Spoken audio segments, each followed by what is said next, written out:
Hello readers and writers, I'm MJ and today we're doing my October wrap-up.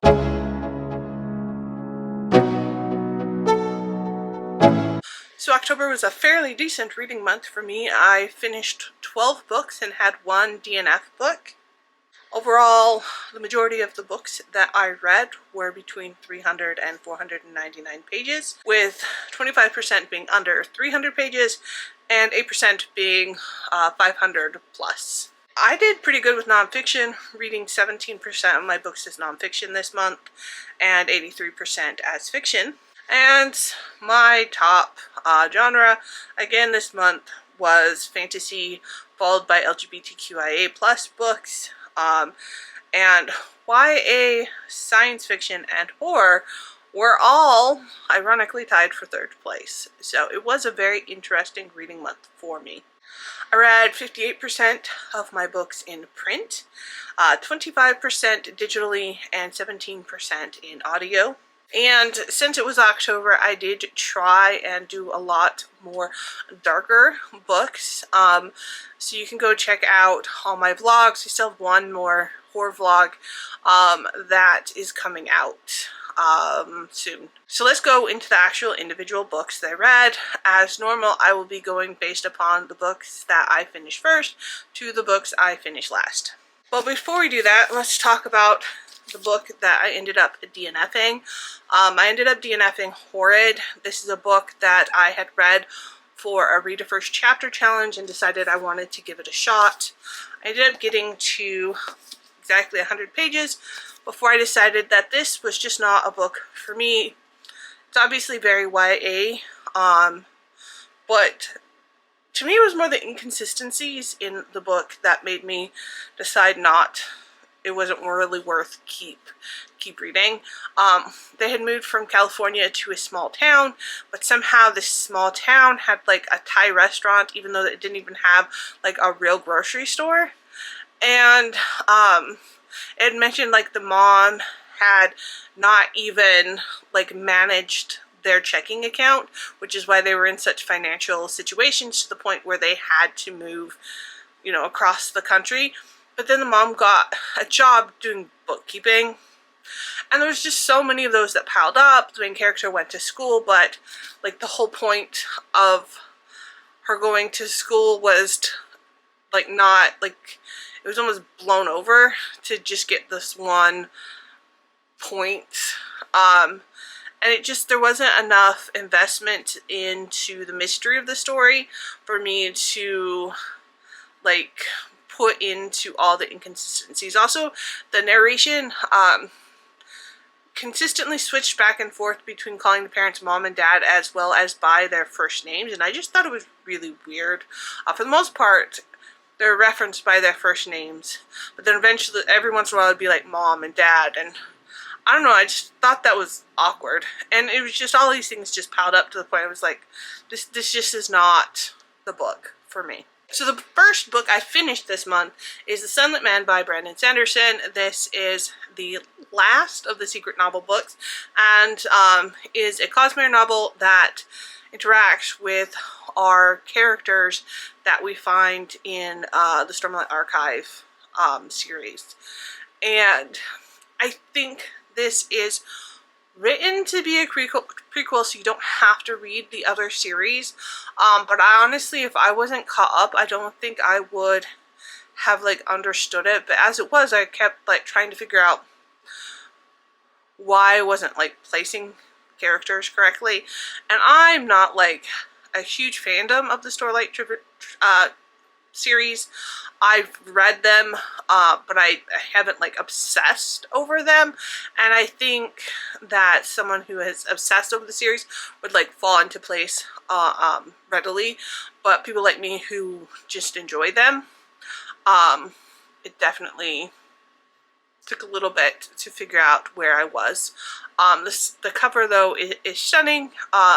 Definitely is a great addition to the series and to my shelf. So, I mean, I didn't dislike the book. It also was kind of, for me, a mix between fantasy and science fiction, even though I'm sure it's considered fantasy. There did seem to be this like science fiction, fantastical science fiction element to it, and I liked that. So I am very sad that the year of Sanderson is pretty much now over. I got the last swag box, I have got the final book, and it has been a fun year.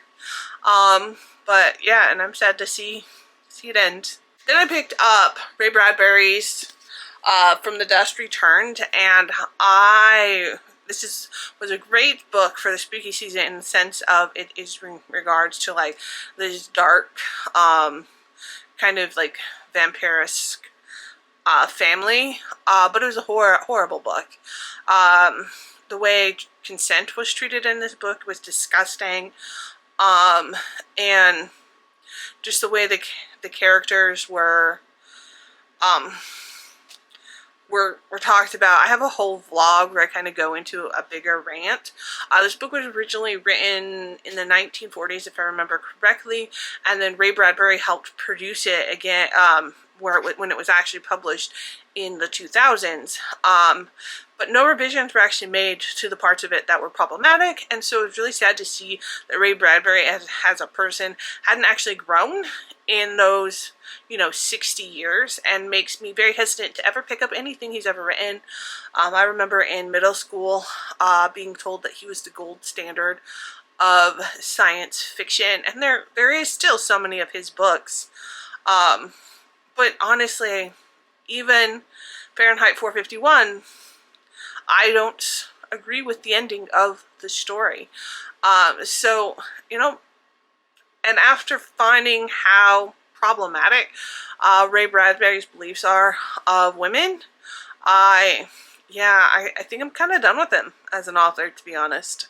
Then I listened to the audiobook of Warbreaker by Brandon Sanderson. I am trying to read 12 Brandon Sanderson books for the year of Sanderson. I am getting closer to that. Warbreaker, I think, was definitely one of his earlier books, if not his first one. And it was fine. Yeah, it was fine. I do like that it helped me understand the Brandon Sanderson world more. So by reading more of his backlist, I understand this entire world, because Sanderson's books, even if they're isolated, aren't isolated. I definitely think that he thinks about his books holistically, and so that the more I read of his works, the more it kind of like him as a writer makes more sense. Then I was lucky enough to get an advanced copy of The Imposition of Unnecessary Obstacles. This is the second book in a mystery kind of detective science fiction gender bending series. I liked the second book a lot better than I liked the first book. I mean, I really enjoyed the first book. I just thought we have a different POV in the first book, and the narrator is a lot more Holmesian, and made the story seem a lot less, I should say, diverse. I think that this book is definitely a step in the right direction, but hopefully the series itself will continue to grow in diversity. This narrator is, they're two people in a relationship of some sort, and or are building a relationship, maybe that's a better way to put it. And this narrator is still extremely quirky, but I think the way she relates to people make it seem a little more connected to the world. Also, since I read the first novella, I understand the world, and I didn't have to try and figure out where I was. Also, this brings in just different communities, and so while it doesn't talk about particularly diversity in the sense of what we're currently experiencing in our society, at least shows diversity being a thing. And so I definitely think it can still continue to grow in a series, but at least it's starting to get addressed. This relationship between people who actually live on, you know, the communities in Jupiter and people that actually live on the moon, and just how that relationship between the two communities exists.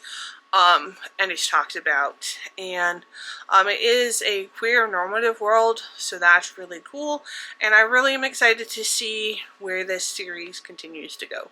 And then I read my art copy of Sterling House. Yes, this book has already been released, and I didn't read it in time, but it's still such a great read for October that I kind of have no regrets. I loved Sterling House. It is kind of this haunted house, kind of gothic vibe, and it was a great read for me for fall, for October. It wasn't really scary, but definitely was very captivating, very fantastical. I like Alex Harrow's when they do this more fantastical kind of writing. I don't like, or I didn't enjoy at least the first book of their more fairy tale kind of story, but like 1,000 Doors of January, I adored that book, and Sterling House to me is more that type of writing, and I loved this book. And yes, at some point I will be getting a copy for my shelf, but not now because I am not buying books. And next, I finally picked up The Outside. So I am always on the quest to read as many autistic authors and autistic characters written by autistic authors as I can, and The Outside is honestly one of the two most popular autistic science fiction books, and this is the one of the two that are adults, where the other one is YA. And I hadn't read it yet, so I finally picked it up in October. It is a trip. Just the science fiction of it and the world building of it, it was fantastic, but it was also very fantastical. The autism rep in it is like amazing, and the part I really like about it is that both the hero and the villain are autistic, so it's not like, you can see that autistic individuals are still diverse in how we interact with the world. And I loved how that complexity was put into this book, and without like being without having any sort of harmful autism rep. And so I absolutely get the hype of Ada Hoffman's The Outside. Absolutely recommend that you go read it, and there should be a sequel to this book at some point, and I, of course, will be picking it up. As always, if you have any autism reps, please put them in the comments. I did find a new website that I'm probably going to do a video on at some point, and has introduced me some new authors. So after I can pick up new books, it's definitely a place that I'm going to go check out. But yeah, The Outside, finally read it. Y'all know that I am a huge Trekker, and yes, I say Trekker instead of a Trekkie because I just became a fan during the time where that's what the terminology that was used.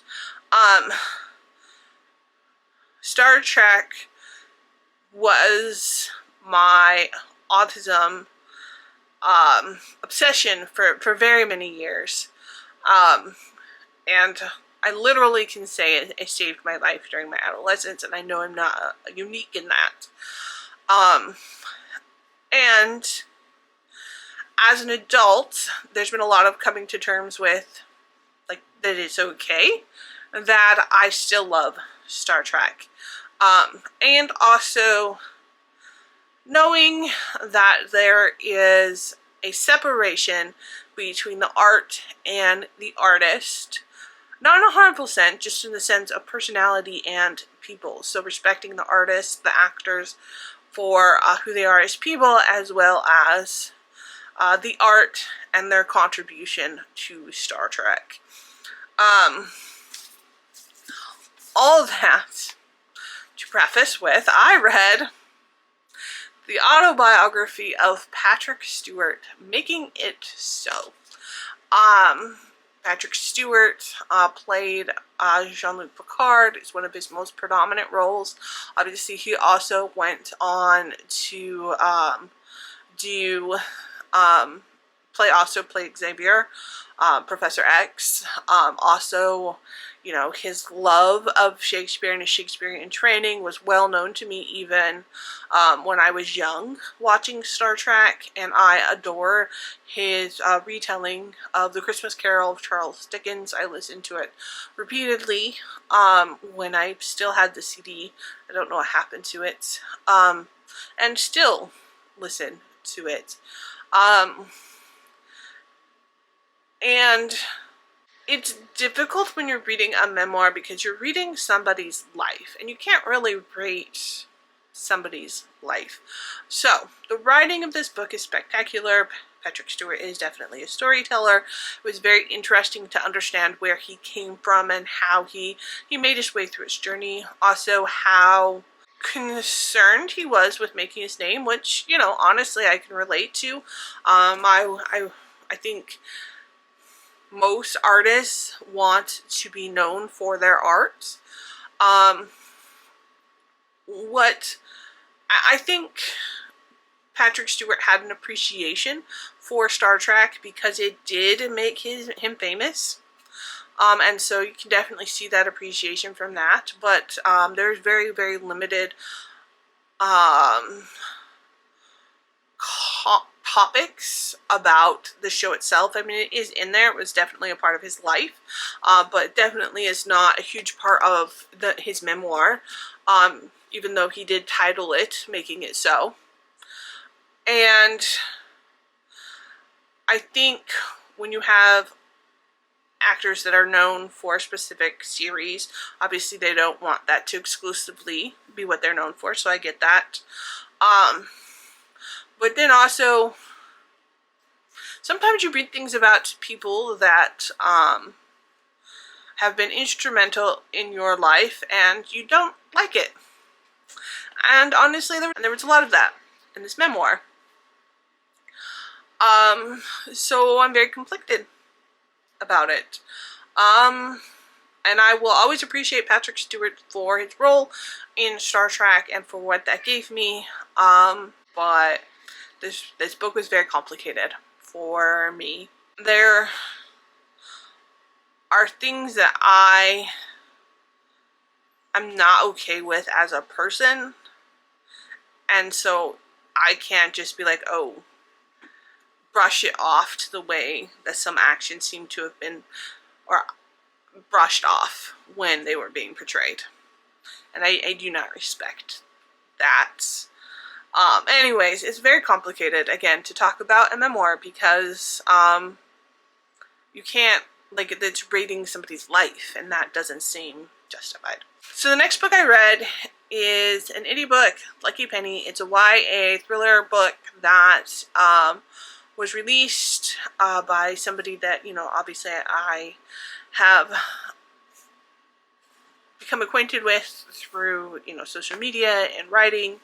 And I was very excited to read this book when it came out because I had read portions of it, but honestly, I expected to enjoy it. I did not expect to love it as much as I did. One, because y'all know, like, YA is not really my thing, but I don't know, I just really loved the way that this book was put together. The mystery aspect of it, it is a duology for a thriller, which I find fantastic. Typically, you either have, like, a series of the same, like, person solving, like a detective or that solving crimes, and that makes it a trilogy, or a series, or you have, or it just is one book. And this is a duology, and it's not really a detective. It deals with a 17-year-old girl who lost her sister while they were playing in the forest 10 years ago, and then now her best friend goes missing as well. And so you're in there trying to figure out what happened to her best friend, but also there's this mystery of her sister, and just trying to figure out how this all fits together. And the book ends in such a great way that you feel both satisfied and excited to read the next book. And it was extremely well written. The character was very appropriate for the age, but also not annoying. And I just definitely is going to be one of my favorite books of the year, which honestly does surprise me, because typically YA and thriller I would enjoy, but not be like blown away by it. Fantastic. Now I definitely need to go read the backlist. Then I read The Whispering Dark, the Susan Illumicrate edition. I was excited to pick it up because it does have deaf representation. The main character in this book lost her hearing when she was young and uses a cochlear implant. She is not fluent in ASL, so it's definitely a different representation. I am hearing, obviously, but I did study ASL in high school and college, because on my paternal grandmother, she was raised by deaf parents, and so as a young child, she kind of taught me a little bit of ASL. And I don't know, being autistic,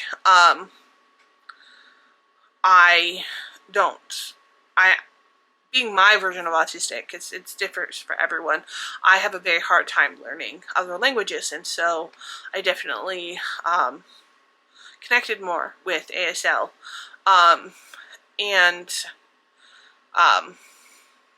It's such a beautiful language and such a beautiful culture. And so I definitely love seeing more deaf representation in books. And seeing how it was represented in terms of dark academia. I really, as someone who works in higher education, I really wanted to reach into this book and help this character with other accommodations that she really should have been receiving from the school. And that's not the point of the book at all. As for the actual relationship, I did not care for it at all. I don't necessarily get thrown for relationships anyways, but this one did not work for me. The mysterious aspect of it was okay. It was a bit different, but overall it didn't completely blow me away. So I enjoyed it, but I did not, unfortunately, love this book. Then I picked up horror. Yes, me. I picked up horror. I know. But trans autistic. I had to. So The Spirit Bears Its Teeth is written by Andrew Joseph White, which I don't know, I just think it's a phenomenal name.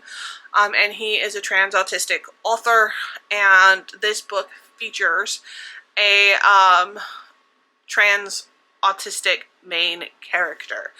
He is born in like an alternate world, sort of Victorian England, where like being trans is just not safe.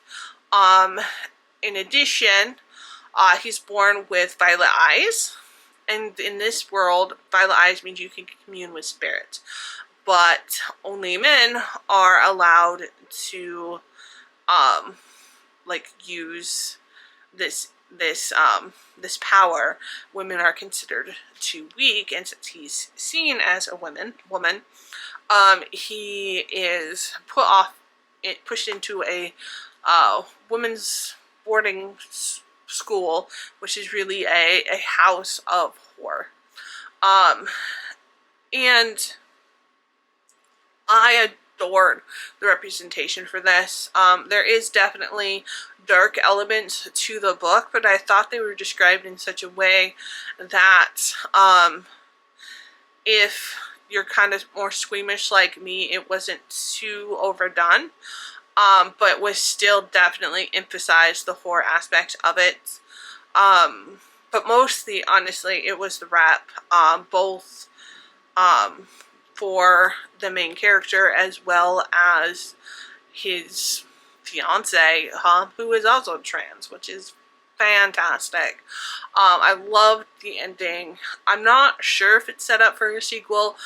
From what I could see, it is not. It's a standalone, but I think it was written for the potential to be a sequel, and I would be all there for it. Just like the rap was fantastic. And so yeah, I adored this book. And if you read Hell Followed With Us, and liked it but didn't necessarily love it, I still think you should pick up Spirit Braceless Teeth. The rep in this is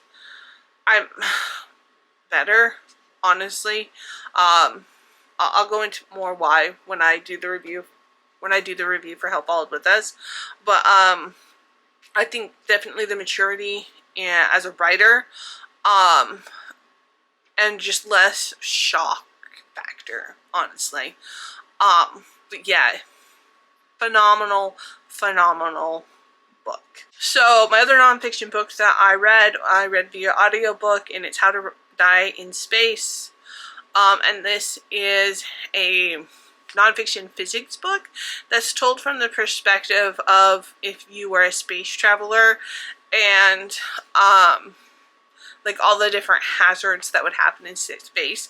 And it started really strong, like saying like what would actually happen if you went into the vacuum of space, and a lot of these other things that are really important for, I think, science fiction writers.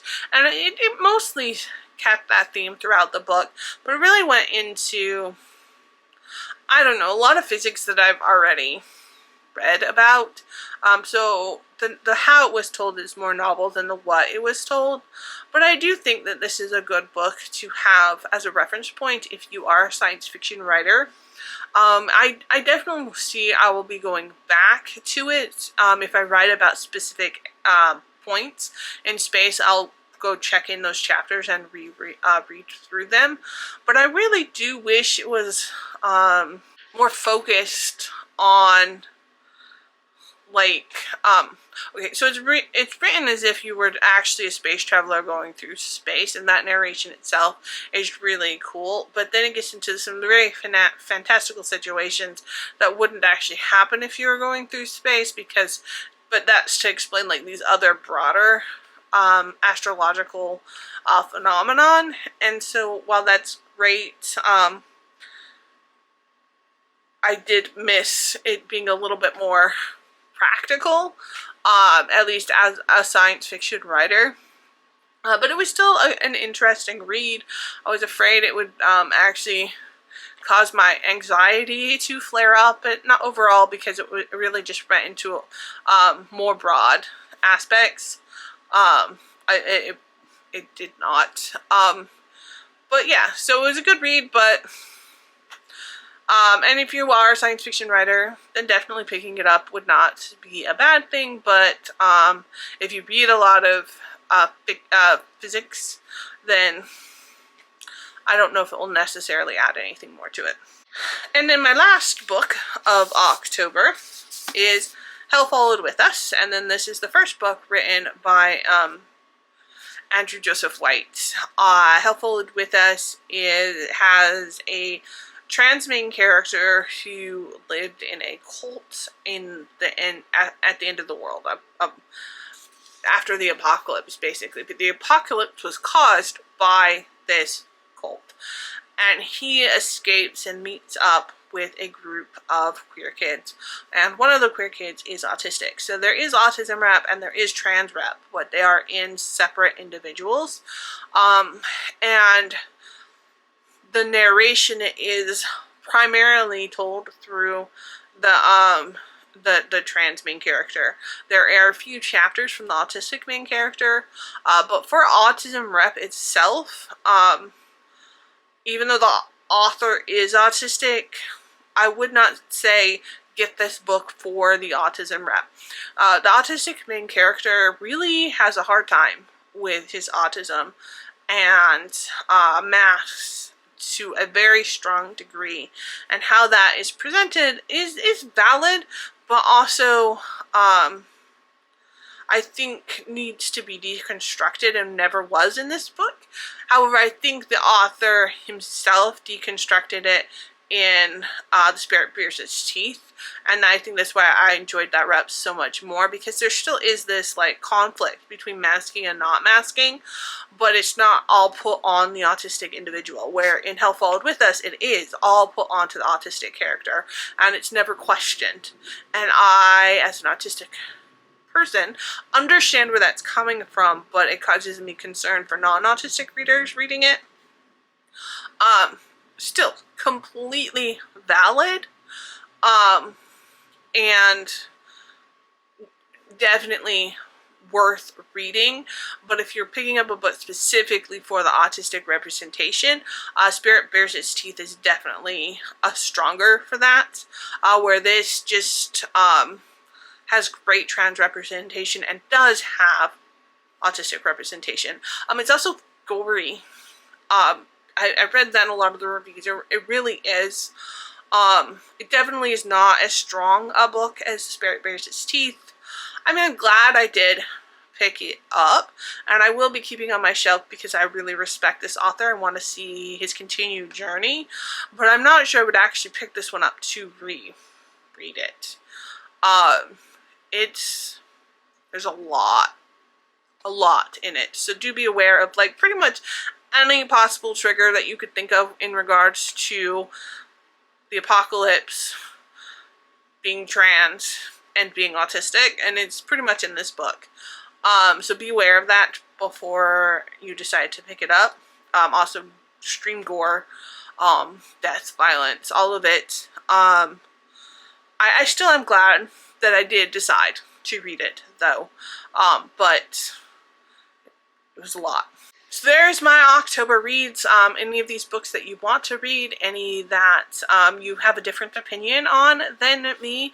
It was really a pretty good read in terms of reading more autistic authors, so I'm very excited about that. There we go. That's my wrap up. So, as always, keep reading, keep writing, and until next time.